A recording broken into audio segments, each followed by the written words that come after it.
ตอนนี้กำลังกินต้มปลาเนาะต้มปลานิ่นพี่น้อง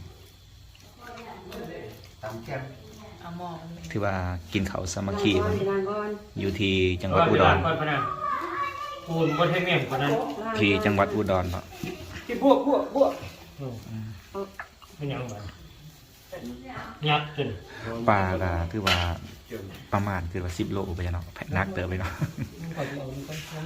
ปลาตัวใหญ่ขนาดปลานิ่นใหญ่ขนาดพี่น้องใหญ่ขนาดเนาะที่เขาสามัคคี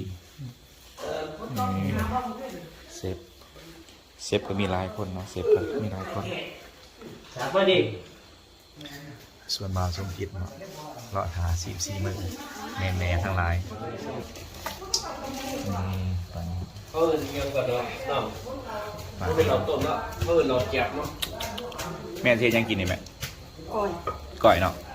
โอ้แม่ละสิก่อยเด้อท่านผู้ชมแม่ละสิก่อยกินก่อยปลาก่อยซุกเลยเนาะก่อยซุกก่อยดิบบ่กินดิบบ่กินดิบคือกันเอาบางๆเท่านั้นเห็ดก่อยแล้วเห็ดก่อยว่าหนังเขาคั่วแค่จะจิ๋วออกไปละไปนี่เขาเอามาคิดมันไม่เงินเป็นว่าหนักกว่าด้วยบริหารเป็นผู้บริหารกล้วยเลี้ยงผู้เดียวไปปล่อยมือนี่ไปปล่อยมือเนี่ยอันเมื่อปีมั้ง